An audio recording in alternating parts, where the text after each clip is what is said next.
Hello, everybody, and welcome into the Two for Talking podcast. I'm your host, Corey Tusick. I've got Josh Yohe with The Athletic alongside and comedian Joe Bartnick. And the thing everybody really wants to know is you can go see Joe Bartnick at the New Jersey Stress Factory on September 28th. Andy Picaro will be there. That is the big news. So go to joebartnick.com for all his show dates. But Andy Picaro from Puck Off will be with Joe in New Jersey on September 28th. And Josh, you had a little bit of an interesting day. So let's just start there with all the Crosby trade speculation, and I'll just let you have the floor to tell the story of how this went down. Well, Sid did the thing today where the Penguins have a few players go out and give away season tickets to fans. And, of course, their season ticket holders aren't exactly in the slums of Pittsburgh. So the guy who won the Sid raffle happened to live in Sewickley. So there we are in Sewickley, surrounded by $1 million houses. And we're about to ask Sid all the tough questions in some dude's front yard, right? So Sid, shows up, and polite as can be, he didn't even walk through the guy's grass. He actually went out of his way to go through the sidewalk. It was the most Sid thing ever. He talked with the family for 20 minutes or whatever. And then the Penguins representative said, all right, we're going to have Sid come over and talk with the media over here. So right as he's about to come over, there's this massive white Hummer that pulls up on the street behind us. And I'm thinking, it's just some rich guy in Sewickley, sees Sid walking around, wants to get a glimpse. So I turn around and the window slides down, and damn if it isn't number 66, who was just running some errands, just driving through Sewickley, and he saw Sid. So he's like, hey, Sid, what's up? And Sid walks over and goes, oh, what are you doing here? And he goes, I've really had some stuff to do, whatever. And so they talked for a couple of minutes. I didn't get a chance to ask 66 if he would, please buy the hockey team. But, I'm sure he could feel that I was conveying it to him. But it was such of a classic thing because we're literally talking about, or going to ask Sid about the possibility of him leaving. Not that we really think he's going to, but because of the stuff Pat Brisson said, we kind of have to ask him. Everybody knows that's the subject, and right on cue, there's number 66 just kind of driving by. Just reminded him, hey, I live here. This is home. Don't forget it. So it was a very cool moment, I have to say. I hadn't seen the big guy in a while. He looked great. Now, in a world of conspiracy theories, Josh, do you think that was well planned? Although the Fenway Group doesn't have any contact with Mario, maybe that was the first move by the Chicago group. Hey, go swing by and make sure Sid doesn't say anything wrong. I've had a couple of people tell me, what are the odds that Mario would drive past right when Sid's about to address that particular topic? I said, I know, right? I said, you're not kidding. It was, it did cross my mind. I don't really think that was the case, but we all kind of laughed at the irony of it. What are the odds that he would? That's why I always Pittsburgh's got the small town feel. What? Yeah, that doesn't happen in New York City. Mark Messier just happened to be driving past when Panarin was. That's such of a Pittsburgh thing to have happen. Well, that would be like a secondary assist to Lemieux saving the team again. I know. I was going to say he has such a habit of coming through in the clutch. He does. I remember on his comeback night, there was so much talk about oh man, he always comes through. What are the odds that on the first shift he's going to do something? And lo and behold, he sets up Yager for a goal. So I'm not surprised by 66. And I was thinking when he drove off, he said hi to the media real quick. Then he drove off. With all due respect to Sid, should I just run in my car and go tail 66 and say, hey, what's going on? Because we don't even see Mario anymore, of course. I might get arrested. I don't want to chase down my childhood hero and, cause all kinds of trouble, to that regard. But it was a very cool moment, to see him right then just kind of appear, classic Mario stuff, right? And I guess we should get into Sid and what he said. I know that's the topic du jour. Sid pretty much handled everything as you would have assumed he would. He said, of course, I don't want to leave. I've always said that. I'm getting tired of answering the questions. And I understand that completely. I do. And the only difference, and I said this to him, I said, well, we're bringing it up because it was your agent that said it, and he knows that. And he said he was surprised that Pat Brisson said what he said. And I think a lot of people have assumed that, you don't just say something like that if your client doesn't know. Of course, Sid knew he was going to say it. I don't know that that's the case, though. I really think he found himself in a conversation with Pierre LeBrun. That's Pat Brisson I'm talking about. And maybe Pat just let some things out that he shouldn't have, or maybe Pat's frustrated on Sid's behalf. That's what Sid said. He's like, he knows I'm frustrated that we're not very good right now and that we haven't made the playoffs. And he was kind of reading my frustration and kind of mouthed off a little bit. That's how it came across. But he handled it pretty well, Joe. Well, Josh, that's how it came across to me the first time. It just seemed like Pat was just stating facts, and you can compute them any way you want. And he really is the Tom Brady of hockey. Mm-hmm. And and I understand the good cop, bad cop, but I mean, we've all had agents, Josh, that speak and say things maybe they shouldn't, or maybe the way they feel.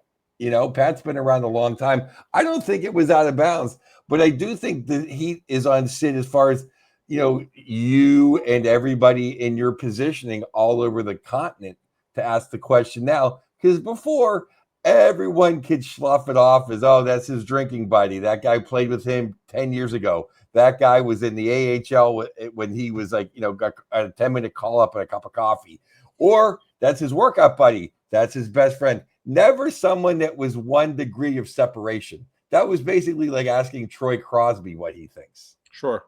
Yeah, it was, I don't know. It's a very interesting thing with Sid. And I think, to me anyway, with what Pat Brisson said last week, Sid didn't say it, and Sid's never said he wants out, and I don't think he does. But I do think that changed things a little bit when his agent said what he said. Now, do I really think, Pat Brisson was suggesting Sid wants traded? No. Do I think Pat was doing that to pressure Kyle Dubas a little bit? Maybe to keep Brian Rust or keep Rickard Rakell? Maybe. That's the way I took it. It wasn't so much, Sid's going to get traded. There's kind of a power play going on here, and Sid's camp wants the Penguins to get a little more urgent as opposed to the slow rebuild that Dubas has going on. And Josh, I will say that I'm in Pat Brisson's camp. And I know you are. And I have been, Andy, my feature actor in New Jersey, and a lot of other people in my life, dear friends of mine, family members, disagree that they want Raquel and Rusty gone, and let's get a top 5 pick, and that's not where I stand. So in a way, I feel vindicated that Brisson feels the same way, and I do think, which I said from day one of this podcast, in the last 3 years on Puck Off and on DVE for a decade, I don't know why we have to suck. Well, yeah. There's so many ways you can look at it. There are, and that's why you're here, Josh. Because you're a professional with all the knowledge. I'm just a ranting comedian who has black and gold, not yellow, in my veins. That's your charm. Oh, we'll get to that. I know exactly why you said that, and I didn't have audio because I was at a sports bar watching the game, but I heard about it. I know what you're alluding to. I know people, really, really smart hockey people, who have said, like the Penguins and Dubas are overthinking things. Just build a damn hockey team. It's not as hard as people make it out to be. Could be something to be said for that. Now, I also think the Penguins absolutely need a youth injection, and Dubas isn't wrong in bringing in all these prospects and draft picks at all. Does it have to take 5 to 10 years? No, it doesn't. And I think that's probably where Brisson is coming from. Not so much about this season, but that, hey, Sid might only have a couple of years left. Can we try to get some kind of a good team? I get it. I do. Agents do stuff like this all the time. They don't usually go that public with the way he did, which is what got everyone's attention. But, I don't think Sid's going to be traded. I don't think he wants to be. I actually spoke with him privately for a second afterwards. I kind of gave him the hey, your agent kind of ran his mouth. I had to ask those questions. Sorry. And he said, oh, I know. He said, I was ready for it. And he was. I could tell he was all geared up. He was going through his answers in his mind, what he was going to say all day. You could tell. He knew it was coming. He handled it well, like he always does. In a way, is Dubas the guy on Seinfeld that it keeps redoing Jerry's Kitchen and asks him every day a different question? It's like, just rebuild the hockey team. It doesn't have to be perfect to every Phillips screw. Just Just get a defenseman, get someone that clears the net, throw Graves off the U.S. Steel building, and let's move on. You mentioned Graves, by the way. So there was this family. Who wants those tickets? Well, no, the family where there was like 10. They had a couple little kids with their Sid jerseys on. They had no idea who was coming, but I think they were starting to figure out when they saw the media there. I was going to walk over and say, "Hey, I don't mean to get you too excited, but Ryan Graves is actually bringing your season tickets just to see the reaction." But then I couldn't. I think he's working in the actual box office. This is my read on what Brisson had to say. And at first, I was like, of course Sid doesn't want to trade. And then I was like, well, like maybe 30 minutes later, I tweeted that immediately. 30 minutes later, I'm like, well, his agent did say that. So maybe it came from Sid. And then the more I thought about it, I was like, for this season, the die is already cast. Like, not much is going to change for the 2025-26 Penguins. But I think this was maybe his agent's way of turning up the heat for next summer. Because, does Sid want to lose? Absolutely not. But this season is going to be what it is. So they might be a bottom 5 team. Maybe they scratch into a playoff spot. Who knows? But next summer, like they're going to have all that cap space. And I think the agent is saying, like, you better make a move. Like, it better, like, you got your time. It's next summer, if you don't make a move, then maybe Sid starts to get a little antsy. Yeah, I mean, yeah, he's not. You're right. He's not going to get traded right now. If he is going to get traded, it's not going to be until after this season. But the odds of that are so minimal. Excuse me. I do wonder, what happens if they really bottom out this season, which they may. It's going to be a miserable 6 months for him if they're really bad. And Sid talked about it today. He was actually asked about, some people in the fan base think tanking is the way to go for the Penguins' future. And he was asked what he thought about that. And he didn't like that question particularly. He said, I'm just not wired that way. So you're never going to get the answer out of me that you're looking for. And what athlete would want that, of course. But he knows expectations are low. And I think he's using that as fuel. You really got that sense. And if you move ahead, come next summer, I think Gino will not be here. I think Alex Ovechkin will not be in Washington. I think this is both their last. So really, the era is over. Because I think there's a bond with the city of Pittsburgh. I think if Mario was named team president, which was rumored, I think that'd be tougher. But I think the bond that he can't break is with Gino. I think Gino's and him have a bond. 3 Stanley Cups. Gino never causing a problem, always having Sid's back. I think that's the real bond. And I think that's the one he really, really, really, really doesn't want to break. Your thoughts on that, Mr. Yowie? Yeah, he was asked about Gino today.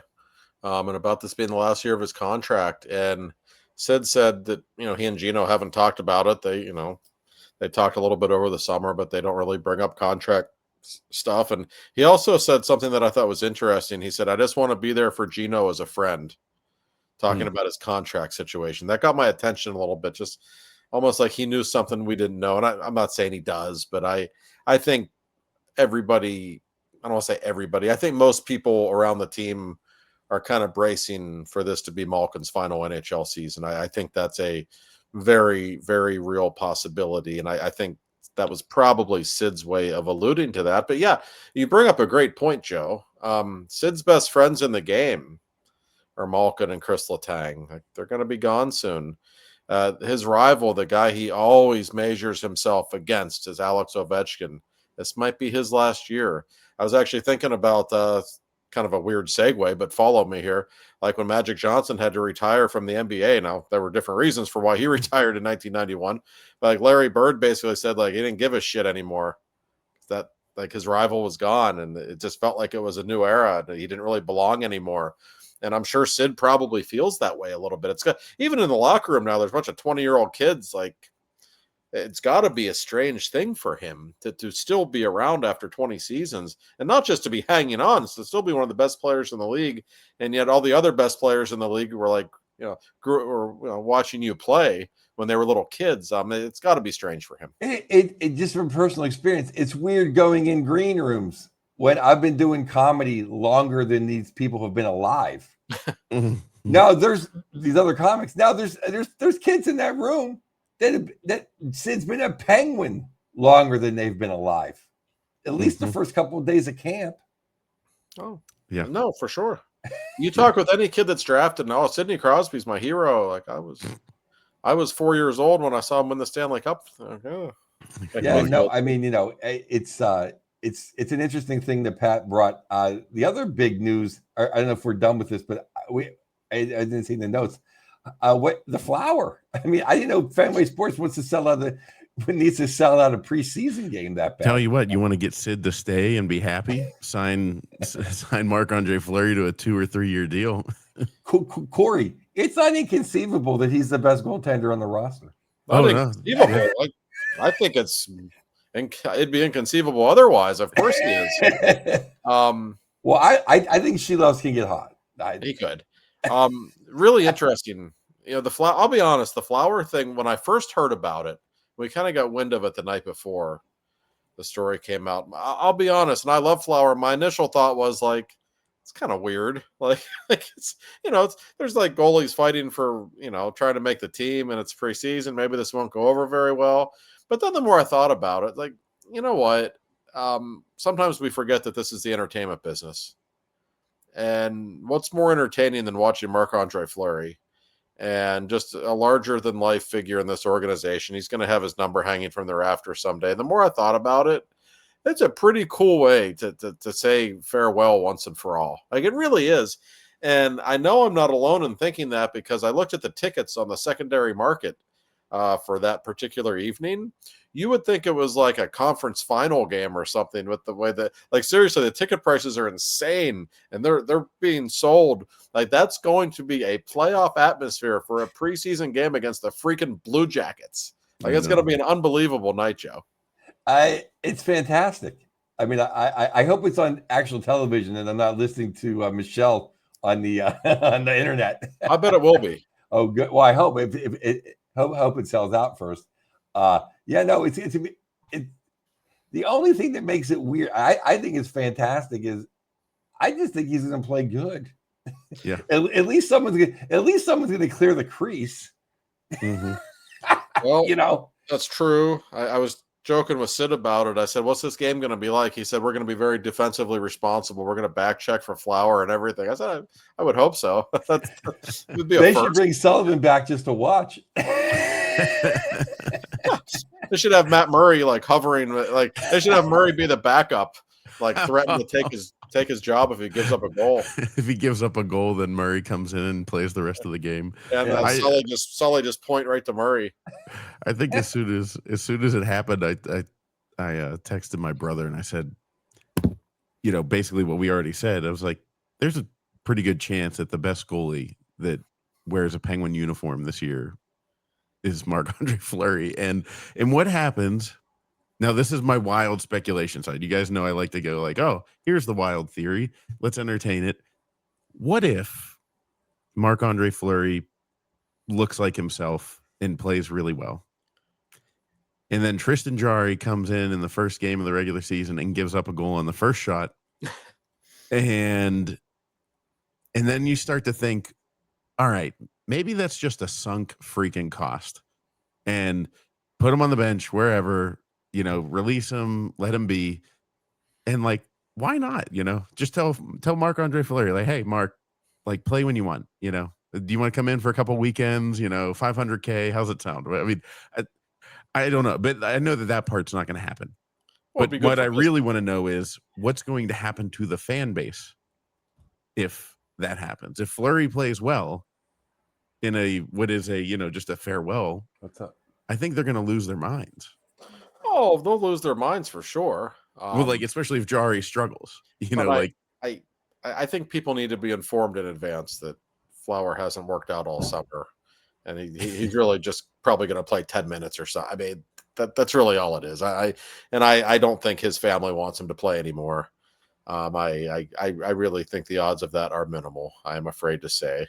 But I also like, it's easy to say this is a publicity stunt or it's just, an economic opportunity to sell out a preseason game. Those things are true. But I really think what happened was, and I talked with Kyle Dubas back in May at the World Championships in Sweden, and he got to know Fleury during those 2 weeks over there, and he was charmed by him just like everyone else is. And he told me back then, he's like, we got to do something for Fleury. Like, he said, I think it's important for these legends we've had in the franchise to make sure our relationship's good and we're bringing them back to Pittsburgh a lot. I know how, he said, I've learned in my couple of years in Pittsburgh how important that is to Pittsburgh. And I from what I heard, it was more his idea than anybody else's. Well, it's definitely a great honor, Josh. And it's cool. I mean, I kind of was expecting the one day sign, retire a Penguin. Just to play the devil's advocate, you brought it up. I mean, there's not that many preseason games. And what if Miroshov is like 2-0, and that's a chance to look at him? And no one begrudges Flower, anything, but kind of is valuable time. It is. Now, usually they have 6 preseason games. They have a 7th one this year. For reasons I don't know, they're actually starting the preseason on next Monday in Montreal. No clue why they're playing that game. The other 6 preseason games are your typical Columbus and Detroit or whatever they always do. So they could say, well, we've got an extra preseason game, so we can kind of have fun with this one, and that's fair. So that was my first thought. Like, just the hockey writer cynic in me was like, might be some young goalies who don't appreciate this completely. But I think because they have the other game, it's all right. And like I said, it's you got to do something for your fans sometimes. Oh yeah, no, and I want to go on record as saying I totally support playing Fleury. I'm just trying to make conversation on it. It does bring up an interesting. It is an interesting point, though. I mean, it's not like the 2 goalies are set in stone, and we know Flowers coming in to skate around a little bit. No, and I mean, listen, that's like what the 27th? I think 12 days away. Yeah. It's not far. It's going to be here in a few days, and I'll be honest, you guys like the preseason more than I do. I think you can only cover so many Stanley Cup playoff games before it's just really hard to get up for a preseason game. But all of a sudden, I'm like, damn, I'm excited for the preseason game now. I can't wait. It's Saturday night in Pittsburgh. It's awesome. Well, unlike preseason football, if it's, you are going to see, even if it's just 4 guys on the road when they go play Detroit, you do see regular guys. And it's fun to see, back in the day, to see Rusty wear the A, or just just different different assistant cabinet. Yeah, it's hockey. It'll never get old. I don't know. You want to do Bill? Because I have a bunch of prospect camp, training camp questions I want to ask Josh. So I mean, I just get the big guy. Yeah, we'll get the Bill here in a second, but I mean, I just want to say, like, I mean, the Fleury coming back. I have a sister that lives in New Jersey, and she's contemplating coming home for it. Like, I mean, this is wild. Like, it's just, you mentioned the secondary market. Like, it's going to be a wild atmosphere. Oh, yeah. I'm eager to see how it plays out. But part of the reason I asked, like, what if he plays well and Jari struggles? The fans that were chanting, fire Matt Canada at a Penguin game, they're going to be chanting Fleury. Like, every time the goalie struggles, it'll be the middle of January, and if Jari is having a rough game, the fans are going to be chanting Fleury. So it's going to be interesting. I'm really happy that it's happening. Glad to see Flower coming back. Yeah, it's a great story. It really is. All the big guys are going to play that night, which means they're also home the night before, I believe. That Friday night game will be the worst preseason game in hockey history because nobody's going to play for the Penguins that night because the big guns are going to want to play with Flower the next night. So don't go to the Friday game. Just avoid it. Let's just all boycott. I did remember one thing I wanted to ask you. Do you think there's any element to this that maybe Dubas is looking, he was charmed by Fleury and, he wants to bring him back. Any kind of, like, how Matt Cullen came in and was like a little bit of like a quasi, assistant or something like that. Cause I could see somebody like Fleury being really beneficial for young goaltenders like one Sergei Mirashov and other players. And we can probably get to him when we're, get into the next segment. But Well, I will say this. I doubt it. Fleury's actually, he and his family, they're going to live in Minnesota. They love it there. Thought the original plan they were going to settle in Vegas, but they're actually going to stay in the Twin Cities.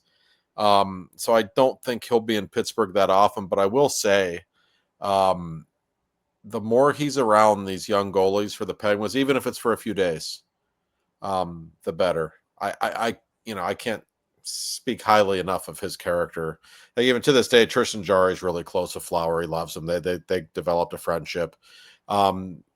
Who better to learn from? And not just because he's a great guy, and not just because he's one of the greatest goaltenders ever, just his work ethic, his enthusiasm for the game, his professionalism, all of those things. You want somebody like Sergei Mirashov around Flower. I don't think there's any question about it. Hey, the goalie coach can live in Minnesota. I mean, the highest ranking, like the guy above the team president lives in Milwaukee. So that's a good point. Yeah. No, and listen, Matt Cullen still comes to town and does stuff. He lives in North Dakota, for God. I don't even know if they have an airport in North Dakota. So, yeah. They do. I rented a car in Bismarck before. They do. They do. I one more quick thing, too. Speaking, I love Dubas bringing back the old timers because I learned, I'm sure you learned, Josh, too, but the first 4 people being inducted into the Ring of Honor, not the Ring, the official Hall of Fame, the first this year is Artie, Kevin Stevens, my man, Ronnie Francis, and then Scotty and EJ. And I think it's very, very important because, let's face it, those guys are getting up there. So it's before it's just having someone's, someone's kid stand there. That's right.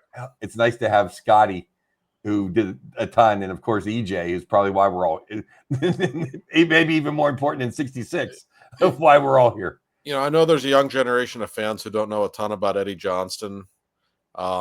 He's a special human being, one of my favorites. He's going to be 90 years old in November. He's the great. He still drives himself to every Penguins game at 89 years old. He's got a suit and tie on every single night, sitting in the press box, going absolutely nuts when he doesn't like how the power play looks.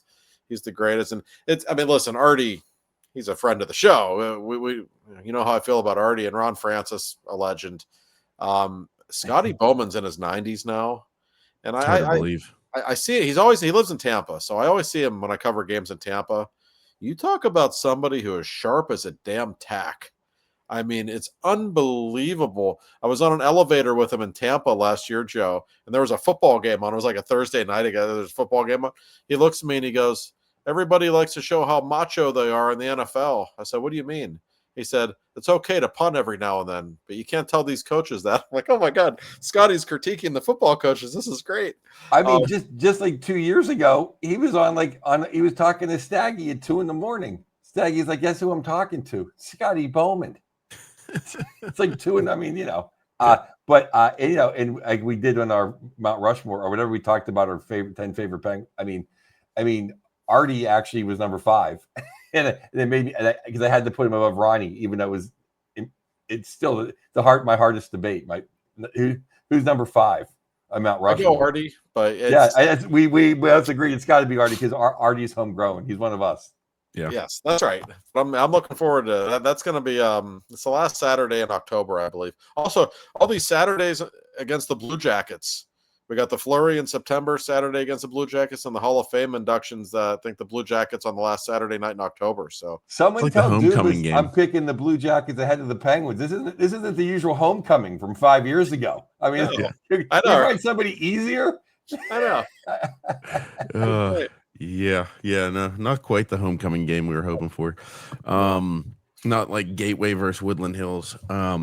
But all right, so before we get in, we want to talk. You talked to one Sergei Mirashov and others, and there's some rookie stuff. But before we get into that, Mr. Bill Neofis has a message for us. Well, and we can tie this in because our great sponsor, Bill, is the ultimate Marc-Andre Fleury fan. Oh boy. The man named his dog Flurry. He's a flower guy through and through. I would guess, other than Mario, it's his favorite penguin ever.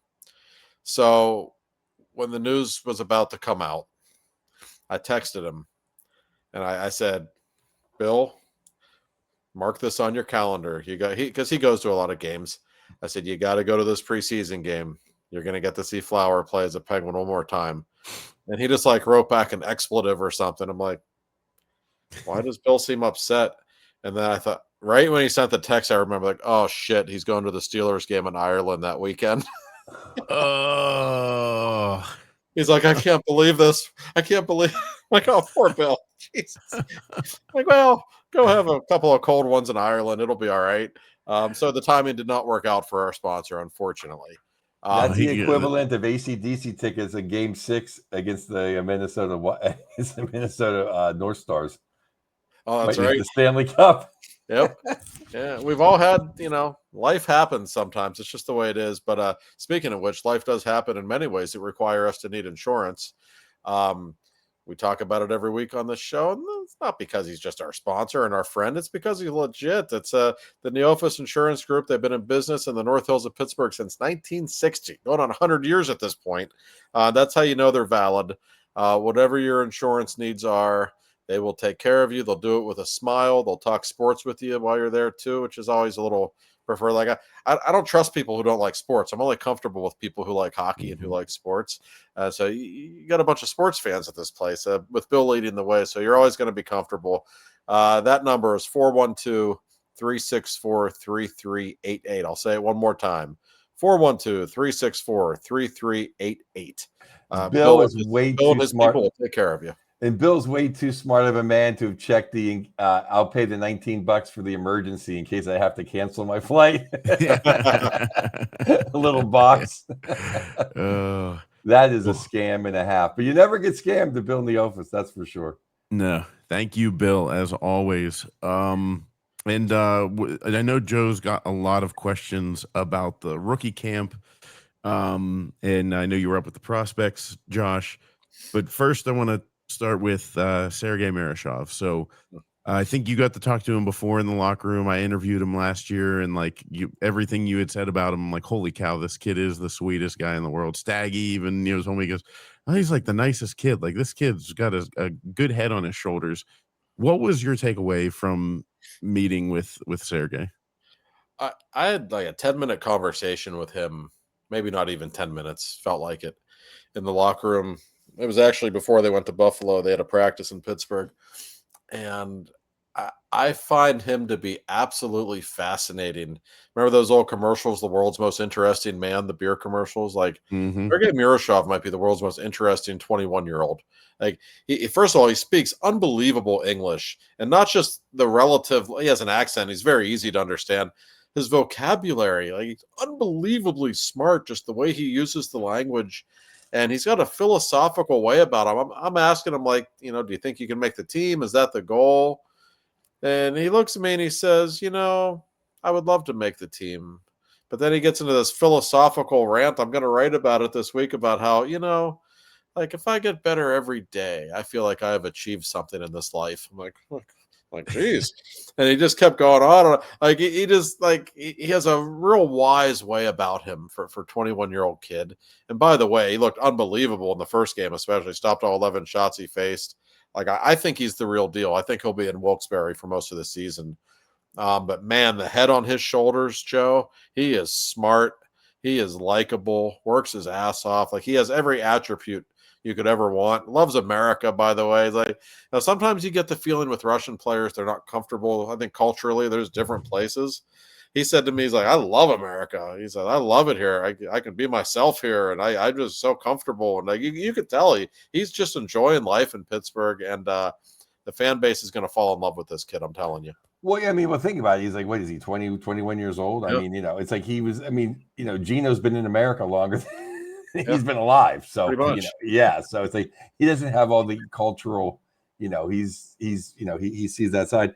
I do have a question. The Penguins signed Brett Murray. Seems like a bigger kid. Is he in anyone's plans, or he's just a body in camp? Probably just a body, if I had to guess. But I do think that there could be more jobs open, Joe, than people think. Like Right. I know there's veterans on this team, but I don't think the Penguins give a shit. Like if Nola Chari plays a game this year, I really don't. I think if the young guys are ready, um, you're gonna see some surprising people. Maybe not right out of camp, but sooner rather than later. Like I don't think. Listen, Dan Muse wasn't brought in to coach old guys. He was brought in, Thank to God. bring the young guys along. Well, we know that, right? And I mean, they got like Avery Hayes is a name you're going to hear in training camp. He scored 4 goals in the 3 games in Buffalo, and I already know for a fact that like the Penguins organization loves him. And I had a conversation at the end of last season with Rucker McGroarty, and he says to me, he's like, Avery Hayes is he's going to be in the NHL. He's going to be a good player. You watch. I'm like, all right, we'll see. I've heard good things about him, and I don't know how else to put it, but he just plays like a dick. Like he's only 5'10", 175, but he's just feisty. He's got this edge about him. Rucker was telling me, like, before games, Avery just tells me, like, I'm going to make people mad tonight. And he'll just stick goalies all night, and he's just one of those guys. You need people like that, and I think he's got like 23 goals in 60 games in Wilkes-Barre. So he's a little undersized, but I'm telling you, keep your eye on him in camp. I think he is somebody we will see in the NHL this season. Well, that's okay if he plays like that now, Josh, because now we have Brazeau, we have Imama, we got Alexia, we got Alexia. We got guys that can handle. It's not going to be Sid out there backing up the midget. You know what I mean? Right. We're gonna have some real beef. Speaking of the young guys that maybe fell out of favor, are guys like Puustinen, Poulin, Koppen, with all what I'm trying to say. In all honesty, I never saw much of Sam Poulin I liked compared to the hype. I never saw much of Koppinen I liked to the hype. I did like Puustinen. I don't think he's going to be, an all-star, but I thought he had more to give. Not more to give. I thought he gave enough. I thought he gave enough to play a little more. Puustinen's one of those, like Puustinen didn't ever score much, but when he did, it was always a pretty goal. And he can shoot the puck. He really can. He's got an NHL release for sure. But I don't get the sense that the Penguins are currently super high on him. And Poulin, like, he's a kid. If he hadn't been a first-round draft pick, I don't think he'd be in the organization at this point. I really don't.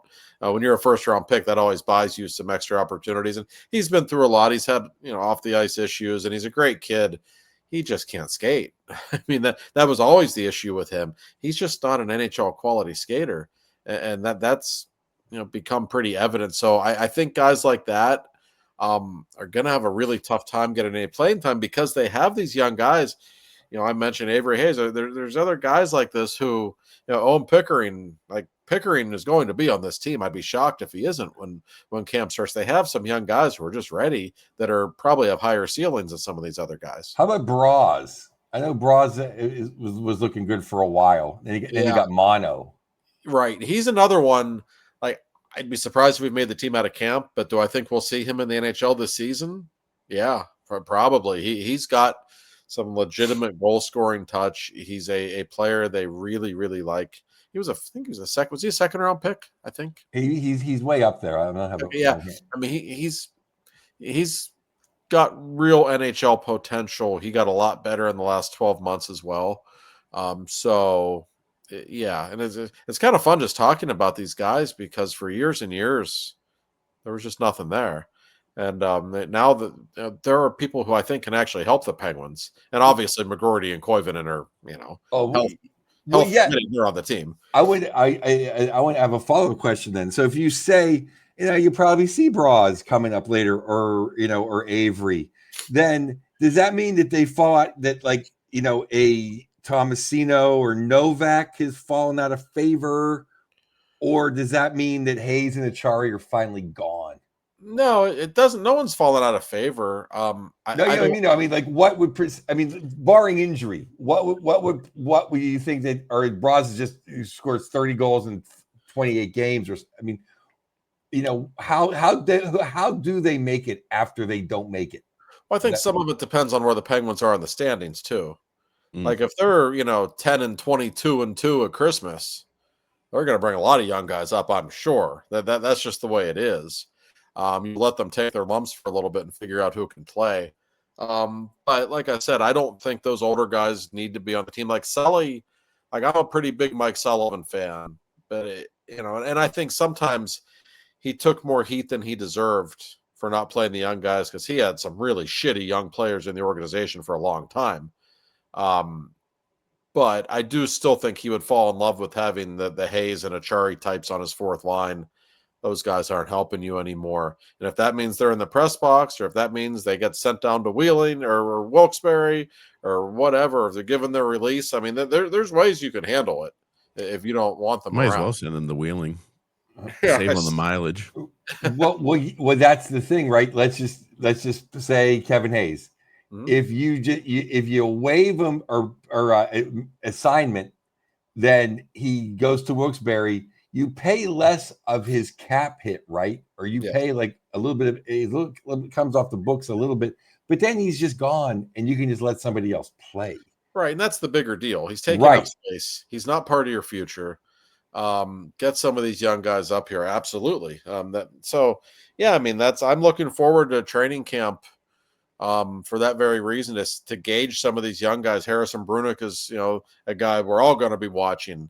I don't know that he'll make the team. I don't think he'll make the team, assuming Carlson isn't traded by opening night, because they're just so low. On the right side, you've still got Letang, you've got Carlson, you've got Matt Dumba, a couple of other guys, there's just really no room for Brunick. And if you're not going to play him, if he's going to be a healthy scratch, there's no point in having him in Pittsburgh. I'd rather just play him on the left side than Ryan Graves. So, well, and you might see one of those guys on the right side play on the left, because what do they have on the left side?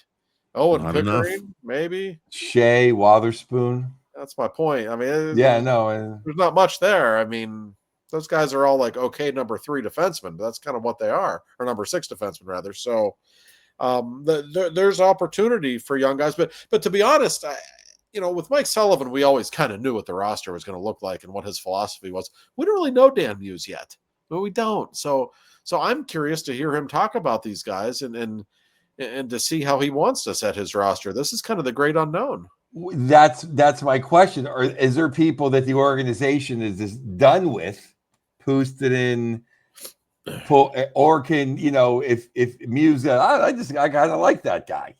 Is it because we all know in the real world there's no really clean slates for everybody all the time. That's right. No, I mean, I don't know. That's a really good question. I know how some people in the organization feel about certain players, but I don't know how Dan Muse does, and I don't know how much power he will have in that regard. That's the big question. Yes, and who makes the final say, Josh? You think it's Muse or you think it's Dubas?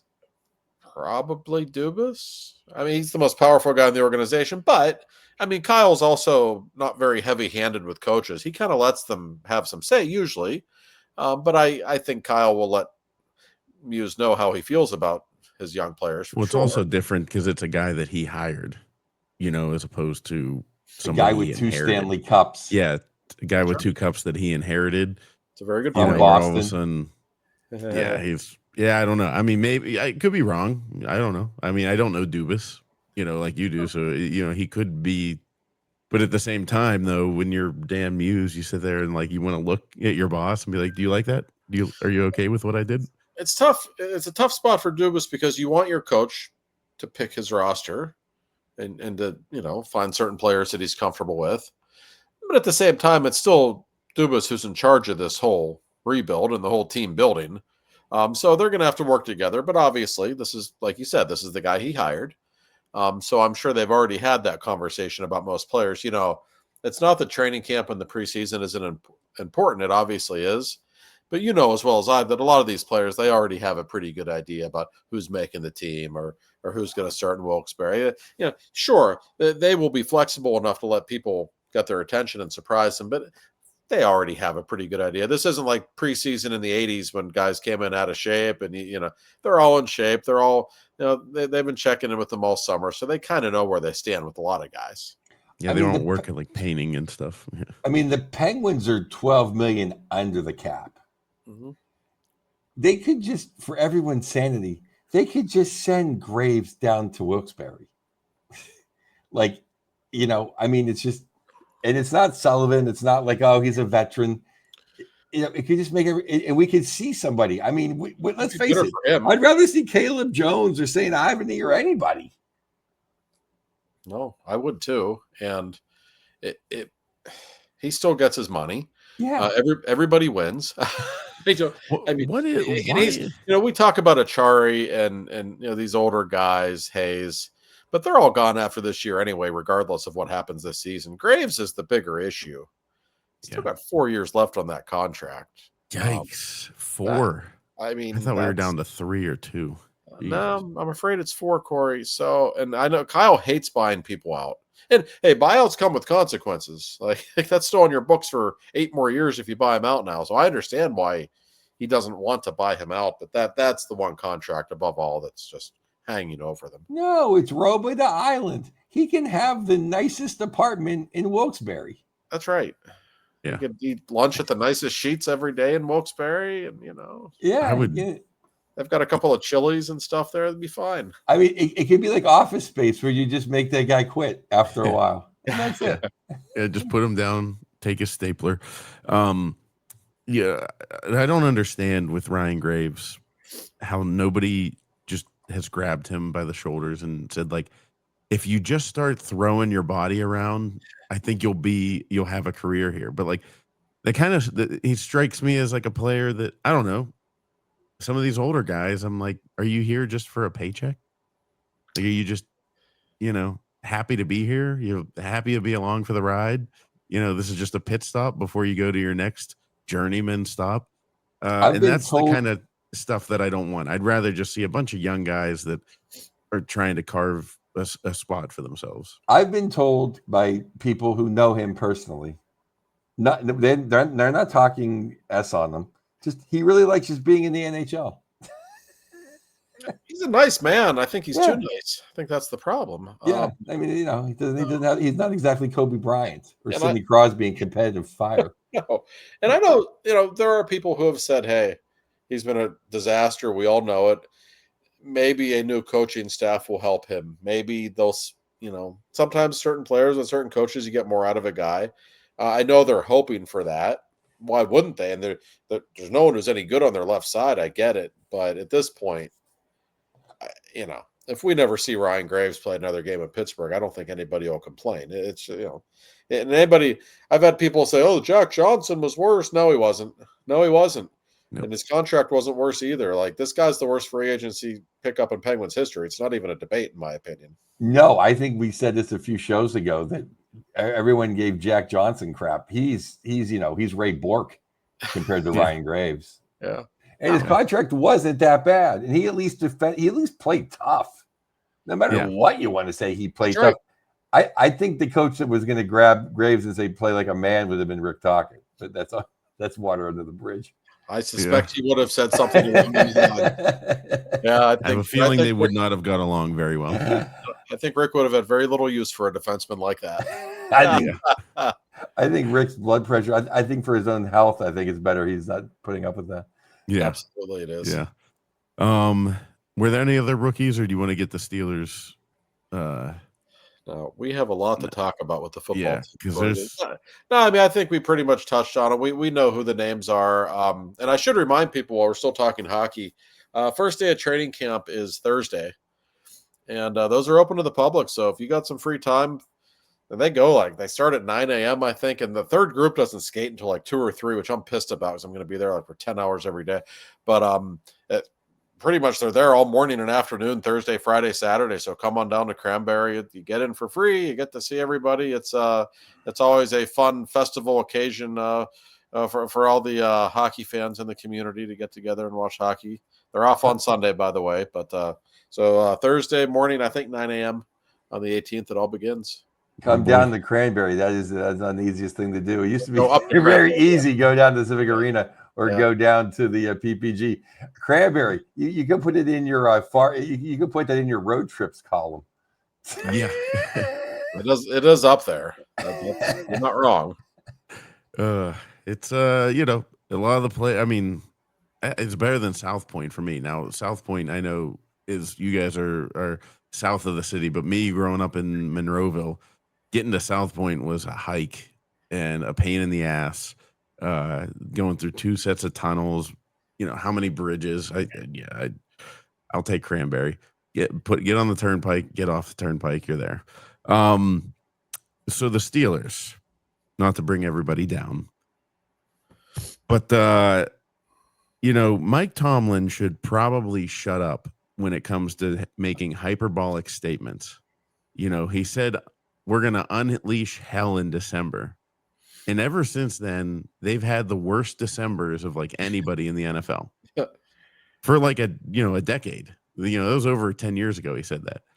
Then this year, he kept talking about how this defense was going to be legendary and historic. Yeah, historic. And now you watch them just get gashed. We looked at the way the Jets looked in week 1. It was like, oh my God, maybe Justin Fields has finally figured it out. And then you see Justin Fields absolutely lay an egg against a real football team, and you're like, oh crap. Now we have Seattle come in who could, looked barely competent in their first game offensively. And they are just gashing our defense. And this is nothing but a huge red flag. This shows why Cam Hayward wanting money should have been a huge red flag. And it kind of was for me. Well, they are historic because they're the first team to ever give up like a third and goal from the 7 or fourth and goal from the 17 running play. First time in NFL history that's the first time that it's happened. Red Grange never did that. Think about that. Think about ever. This is the NFL. This isn't the USFL. This isn't arena football. This isn't lingerie football. This is the NFL. No one got lucky. No one just by fluke did it in 100 years. Yeah, it's a shame. I always say, like, this is going to be the Yinzer in me coming out. I don't care. I love it. You're going to lose sometimes. The best teams in history lose a few games every year. I don't like when the Steelers get pushed around. It makes me feel very uncomfortable as a Pittsburgher. Like, it's just not the way. Even like the bad Cowher teams, you could throw on them, but you couldn't run on them. You couldn't beat them up. This is the softest Steelers defense I've ever seen. Like, it's not even close. For all these guys run their mouths, you just punch them in the mouth once and they go away. It's unbelievable, Joe. Well, that was when what I always heard growing up. My dad loved Ernie Stotner. And he would say the Steelers, whatever, they'd be 3-8 or whatever the math ended up to be. They'd win a couple wins a year. But my dad took pride in the fact that the teams would always lose the next week because the Steelers would beat the shit out of them. That's right. And I was raised on the 70s, the real Steel Curtain. And then everybody since then, Greg Lloyd, right. Fake Hulk Hogan, Kevin Green, everybody. We had every shitty quarterback on earth. At least our defense would knock you on your ass. Still won 11-5 every year with those shitty offenses. Yeah. That's right. And now we get run on. We get run on. I understand. We know whatever we have bad defensive backs or the schemes or we're playing a hot quarterback and someone's throwing for 400 yards. The rules are against us. You can't knock anybody down anymore. But to get run on, that's just insulting. That's an insult to everyone in Pittsburgh. It is. Yeah. No, and especially at home. Like, you're playing at home against Seattle Seahawks, who are they're not terrible. They're a very average NFL team. Yeah. They're just as average as it gets. And to get pushed around like that in your home opener, like, where's the pride? Like, there's two things about this game.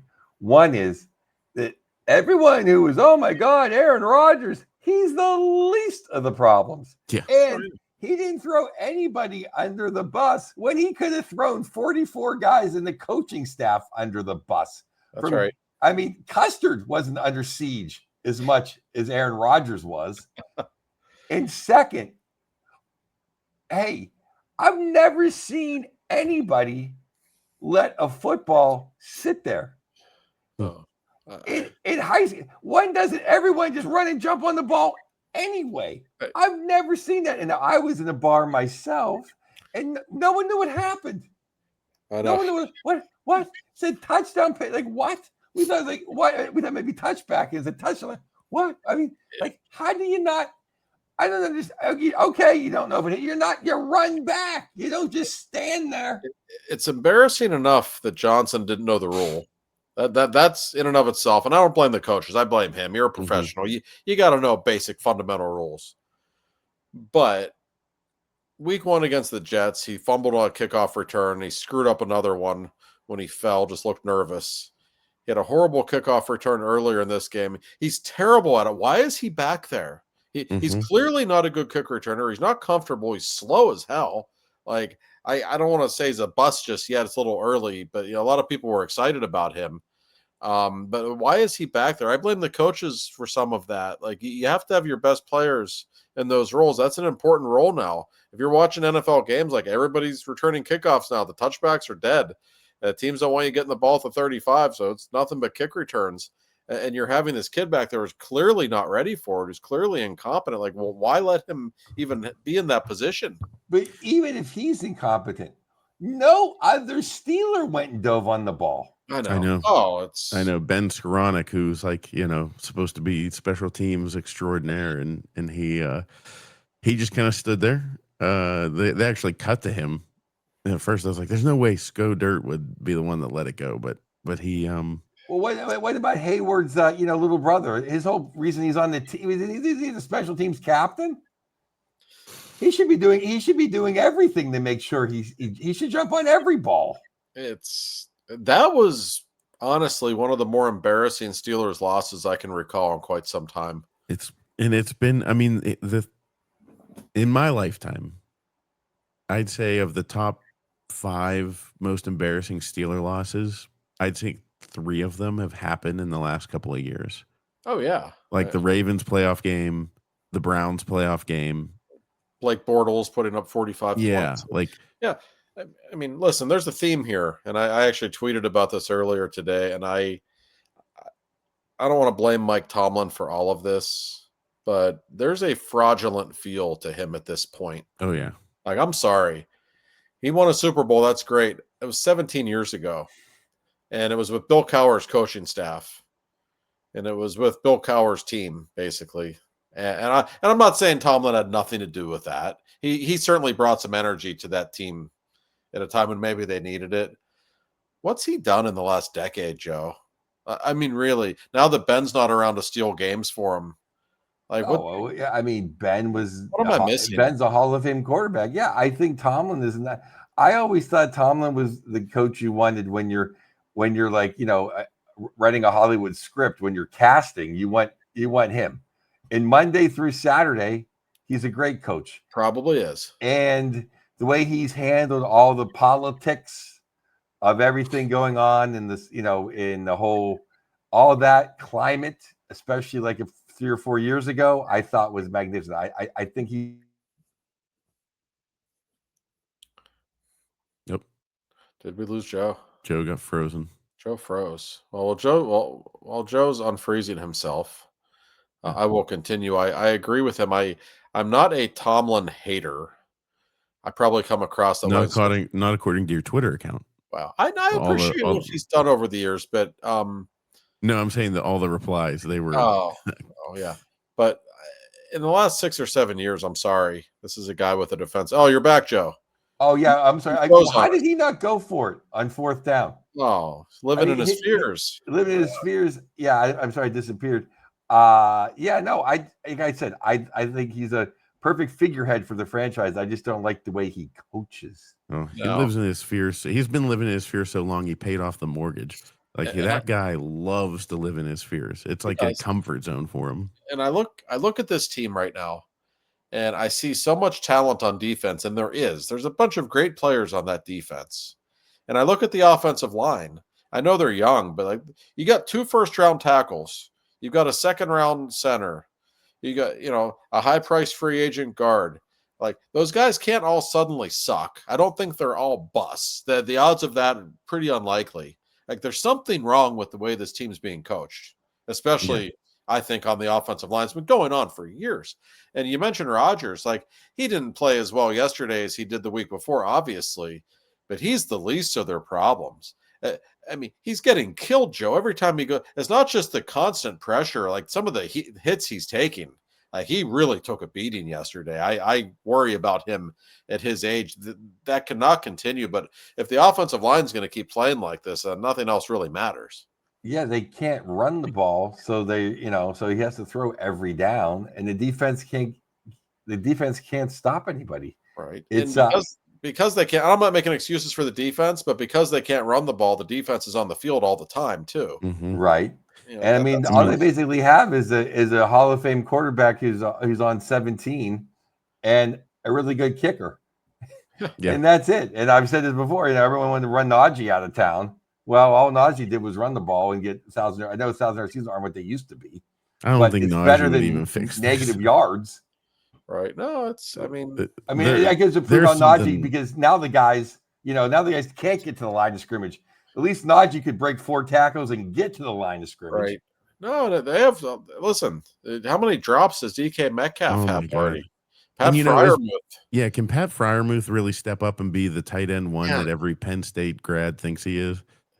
Like, I know I'm going to catch a lot of hate from Penn Staters. Or his Michigan fandom just comes out sometimes randomly. I love it. It's just like they're, like I'm a, Roman Wilson. Like, I'm not sitting here defending him to the death. Like, I think he can be good. But it's like, you guys are like, oh, we are. Pat Freiermuth, like, he's our man, and I'm like, I just don't see it. Like, I don't see average. He's average at best. He's just a guy. He's okay. But in that, make a nice catch. In that respects, though, we're going to have 3 tight ends and it'll be an offense you've never seen. Yeah, I don't see any offense. Right.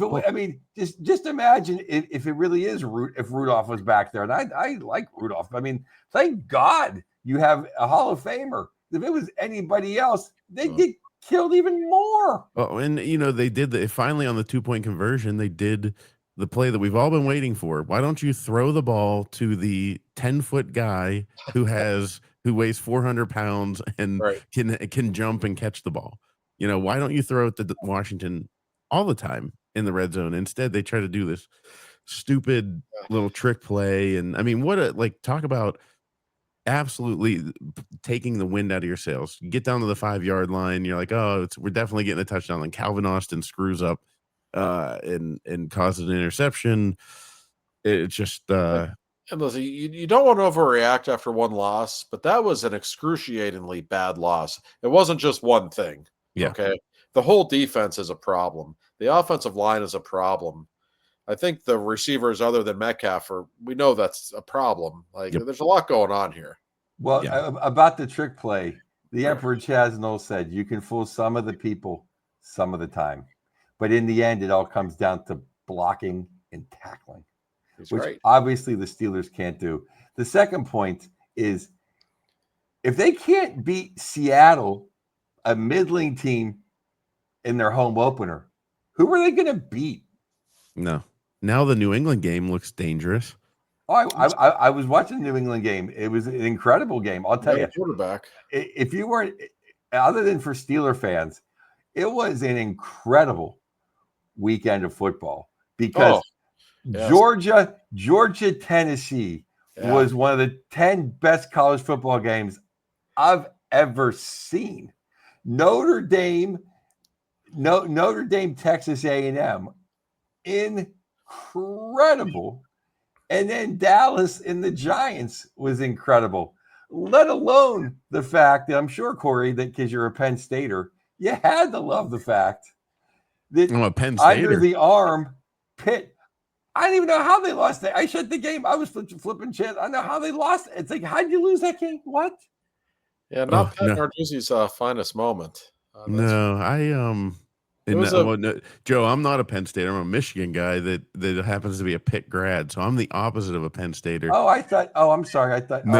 But I am messed up. I didn't. That's why I was wondering why you love Michigan so much. I'm like, okay. But Pitt, it's like because if Pitt and Michigan played, I'd obviously root for Michigan.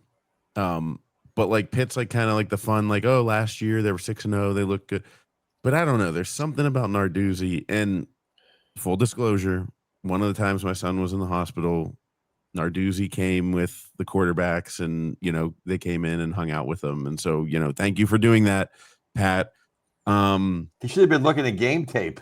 I know, but I was like, I couldn't help myself, but like I did say a couple things that like I was like, oh, I should shut up now. I should shut up. You know what it is about Pitt? Like, I'm 45 years old. They've never changed. They've always been like somewhere between 5-7 and 8-4 for the last 30 years. Like that's just who they are. Like they're no better or worse now than they were under Wannstedt or under Chris or under Walt Harris. It's just the same program. It's not a terrible program, but it's just one that comes with a ceiling. And that's great that they won the ACC once. But if you play Wake Forest in your conference championship, it's probably not that great of a conference. I'm sorry. Yeah, It's and just if the way it is. you zoom out on the from that podium, there's no one in the stands there. No. Like Wow. it's so easy to get a ticket to the ACC championship game in Charlotte. Like, are you kidding me? Right. I thought you were get in talking for, about I thought you were talking about Pines Field or Acrisure Stadium when they're playing their home games, but that too. Which Pittsburgh's just not a college town. It's just not. It's not a knock on Pitt. It's just a pro town. Boston's like that. New York's like that. There are some cities that are just very heavily pro towns. Yeah, I mean, you can't. You're not gonna. Boston College is not gonna sell out their games. Because everybody's like, hockey, but yeah. Yeah, but yeah, no, yeah, but for hockey, they would. You can blame Joe Paterno for all of this and ESPN, because there could have been, like in the mid 70s, there was the Eastern 8 basketball league, which was like Syracuse, Boston College, right, Pitt, actually Duquesne, and Penn State wasn't a part of that, and he kind of held a grudge, and then he never let it be Pitt, Penn State, Syracuse, Boston College in a football, and then they joined the Big Ten, and then Pitt, Syracuse, and Boston College went ahead and ruined college basketball for the sake of Pitt football, which is disgusting. But I mean, because the thing is, Pitt's never going to be able to compete. Oh, they did once, whatever. Now look who's back, but now Florida State's back and Miami's back. And now they won't even be 500 in that league. I just looked at their schedule earlier today. They've got at Notre Dame, I think, at Florida State, Miami, or speaking of Notre Dame, what a group of frauds. Speaking of frauds in Notre Dame, I mean, just because they're Notre Dame, do we always have to put them in like the top 10 if like they look like kind of okay? I mean, you could see that early on in that game. Like, Joe, you've watched a lot of college football. Couldn't you just feel like this is not the sixth? What were they ranked? Sixth? Like, this is not the sixth ranked team in the country. I don't know if they're sixth, but I think they're a top 15 program. I mean, they got two guys that should play in the NFL, and they, should have beat Texas A&M. I hate Notre Dame, but they did lose like at Miami and home to A&M. Those not exactly, Yeah, I mean, there's definitely years where making people go to class has hurt them, and they're not getting the guys from out that Alabama has or Georgia. But I think they're getting more and more of those guys than they used to. And I like I said, I don't think they'd win the SEC. But when you look at their schedule, other than playing my Navy and Army, I mean, they play everyone. I mean, they almost play a tougher schedule than the SEC guys, because the SEC peppers in like 3, South Cream Carolina, puffs. A&T, right, guys to rest before they play a big game. But I mean, I put their schedule against anybody's at Notre Dame. That is true. That is true. Yeah. I'm not a Notre Dame hater. I'm not a Notre Dame hater. I just feel like they're always overrated. It's like, where would the average team be ranked? Okay, add 5 spots to it, and that's where Notre Dame's ranked. There's probably some truth to that. And it's a little, it's just but Bryce Underwood, he looked pretty good. They took the training wheels off. They let him run. I will be in the big house for October 4th against Wisconsin. Oh, I will be on the field. Oh, and how about the fat girls went down to Bama and got rolled? all the Big Ten people. Yeah. Come on down south. We'll show you what it's like. Other than Ohio's, I love Michigan. But other than Ohio State, they don't you don't last in the SEC. Sorry, Frey, sorry, Sklar brothers. I love Michigan, but the SEC, it's different down there. It is, and it's just, oh, come on down, fat girls. It's as close as you're going to get to the NFL. You know, I mean, like if you watch, I love this SEC games on CBS. You know, late afternoon game. That's my favorite to watch. Mine too, but now it's on ESPN because the CBS they got the yeah. Now you can see all the boring games. One thing with the Steelers, so you know, Derek Harmon, unless he comes in, he's Mean Joe Green from day one, like prime Mean Joe Green. There is no fix to this defense, right? Like there isn't, you know, because I was a little optimistic saying that you could paint the picture where they make the AFC Championship game. That was me thinking, hey, the offense might be better than we think, and the defense will be average at worst. Maybe they'll be good. And now I'm just looking at it like it. Can you guys envision a scenario outside of Derek Harmon being Mean Joe Green that they actually fix what's wrong with them? No, They could go 9-8 or 10-7 and make the playoffs. Still, we should mention, you know, Joe Burrow's out for 3 months. Yeah, that does help. No, seriously, they get to play a backup quarterback in those games twice. They got 2 games with Cleveland. You could see a scenario now where they snuck in the 7th seed, but it's the same old shit. I don't see them fixing this defense because it's the same coaches every year. They didn't fix it last year. They didn't fix it the year. Why would we think it's going to be any different this year? I just don't see it. I remember when the Steel Curtain would lose 1 game a year to the Cincinnati Bengals when they had the throwing Samoan as a backup and Turk Schoenert. Crazy things happen in that rivalry. So they lost to the. They lost to Sam Darnold, and they almost lost to the Jets. They can lose anyone. Their middle linebackers both of them got knocked down by one fullback. Yeah. Oh, that was one of the plays I meant to bring up to you guys. I don't recall that ever happening to like Levon Kirkland and Chad Brown back in the day. No. Why didn't they play Cole Holcomb? You know, like they said Patrick Queen had a rib injury, and he looked like he was kind of not huffing and puffing, but I mean, he looked like he was hurting. And Cole Holcomb, they brought him here. I forget what they gave him, but like they didn't go cheap. Like he was a decent free agent signing, and he was a good football player. Oh yeah. So the guy opposite TJ Watt, he's out for 3 to 4 weeks. That is not good. And TJ Watt 6 games without a sack. That's getting a little concerning now, isn't it? Like I don't. He does. I mean, he hasn't played poorly, but he does not look as explosive as he normally does. Something really looks off with TJ. I think there's reason for real concern there. I don't know, and that's the problem with the Steelers. It's not just one thing.